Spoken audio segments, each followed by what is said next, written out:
ఆరుగురు నిందితులు ఓ విక్టిమ్. జత్వానీ కేసులో విద్యాసాగర్ రిమాండ్ రిపోర్ట్ క్రైమ్ డైరీలో కొత్త కోణాలను ఆవిష్కరించింది. Crime story, screenplay, direction ఎలా జరిగాయో పూసగుచ్చినట్లు తెలిపింది.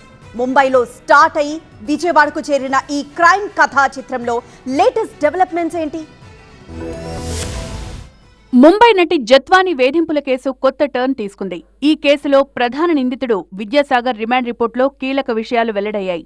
ఈ కేసులో ప్రధాన నిందితుడు విద్యాసాగర్కు అక్టోబర్ 4 వరకు రిమాండ్ విధించారు విజయవాడ 4th ACMM జడ్జ్. దీంతో విద్యాసాగర్ను సబ్ జైలుకు తరలించారు పోలీసులు. ఈ కేసులో A1 అయిన విద్యాసాగర్ను డెహ్రాడూన్లో అరెస్ట్ చేసి తీసుకొచ్చారు పోలీసులు. ముగ్గురు IPSల సస్పెన్షన్కు కారణమైన ఈ కేసులో విద్యాసాగర్ రిమాండ్ రిపోర్టును పోలీసులు కోర్టుకు సమర్పించారు. ఈ రిపోర్టులో కీలక విషయాలు వెల్లడించారు అధికారులు.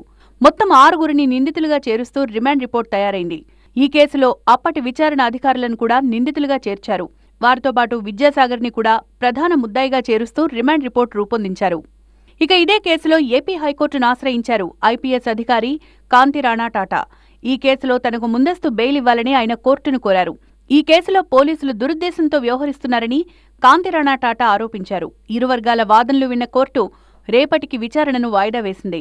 రేపటి వరకు ఎలాంటి తొందరపాటు చర్యలు తీసుకోవద్దని పోలీసులను కోర్టు ఆదేశించింది.